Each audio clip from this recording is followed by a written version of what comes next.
अस्सलामु अलैकुम नाज़रीन, मैं महमूद इमरान और आप देख रहे हैं यूट्यूब चैनल तालीमी दुनिया। नाज़रीन, आज का मेरा मौज़ू है उर्दू पढ़ना किस तरह सीखें, और मेरा वीडियो का पार्ट नंबर 107 है। इस वीडियो के अंदर मैं आपको पढ़ाने वाला हूं उर्दू की तीसरी किताब। तो आज का मेरा चैप्टर है परिंदे के ऊपर। तो चलिए शुरू करते हैं। बिस्मिल्लाहिर्रहमानिर्रहीम। परिंदे वाले जानवर जो उड़ सकते हैं परिंदे कहलाते हैं। उनकी दो किस्में हैं, एक पानी में रहने वाले जैसे बगुला, बतख, मुर्गाबी वग़ैरह। दूसरे खुश्की में रहने वाले, जैसे खुश्की में ज़मीन पे, जैसे चिड़िया, तोता, कौवा, बाज़ वग़ैरह। मतलब ये खुश्की पर रहते हैं, पानी के अंदर नहीं रहते हैं, खुश्की में ऊपर ज़मीन के ऊपर रहते हैं और उड़ते हैं। खुदाए ताला ने इन जानवरों को अजीब हिकमत से बनाया है। देखो, ऊपर करते हैं, तुम कोई चीज़ ज़मीन से ऊपर हवा में फेंको तो वह बेसहारे कहीं नहीं ठहर सकती। तुम खुद ऊपर उछलो तो दम भर के लिए भी बेसहारे ज़मीन से ऊपर नहीं ठहर सकते। मगर सब परिंदे हवा ही में चलते हैं, इसी में रहते हैं। यह माना कि हर वक्त हवा में नहीं रहते, कभी दरख्तों पर घोंसले बनाकर उनमें रहते हैं तो कभी दरख्तों की टहनियाँ पकड़कर बैठ जाते हैं और मेवे खाते हैं। मेवे का मतलब फल वगैरह सब खाते हैं। बाज़ ज़मीन पर ही रहते हैं और बहुत कम उड़ते हैं, जैसे मुर्ग, मोर वगैरह। मगर जिस तरह हम ज़मीन पर कोसों दूर चले जाते हैं, यह हवा में उड़ते उड़ते कहीं के कहीं निकल जाते हैं।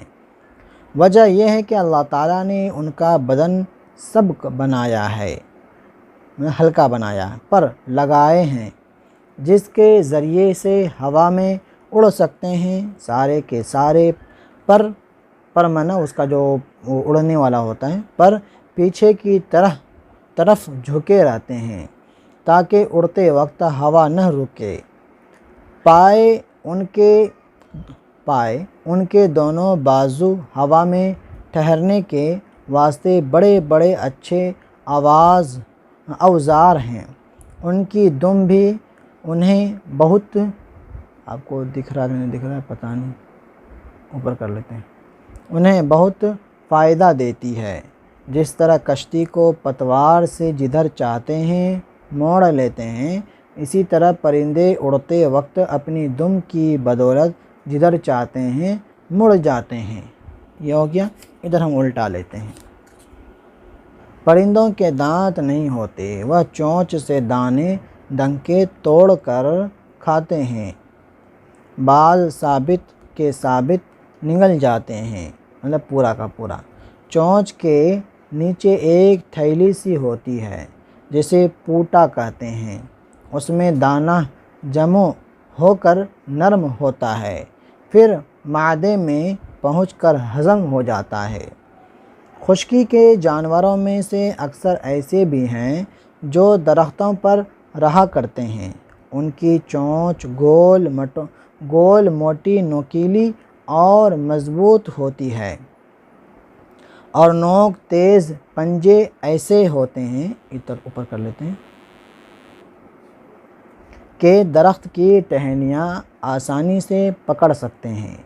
उनमें से अक्सर की 3 उंगलियां आगे होती हैं और एक पीछे।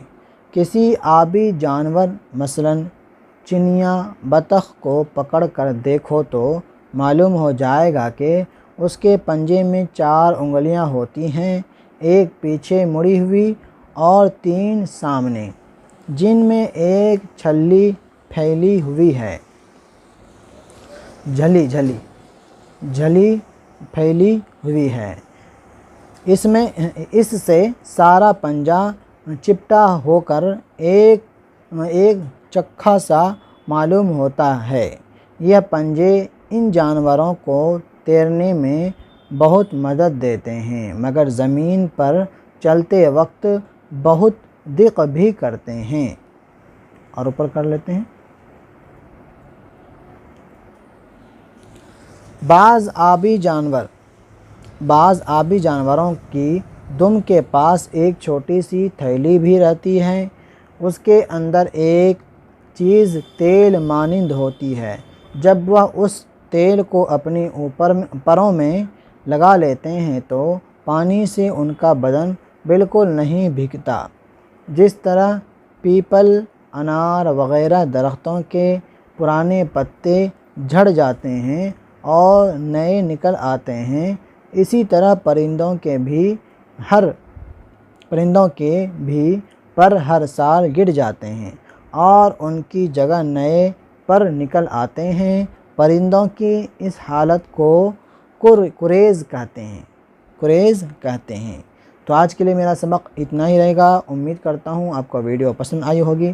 پسند آنے پر ویڈیو کو لائک شیئر ضرور کریں، اور میرے چینل کو آپ لوگ سبسکرائب نہیں کیے تو سبسکرائب کر کے بیل کو ضرور دبا دیں۔ ملتا ہے اگلی ویڈیو میں۔ اللہ حافظ۔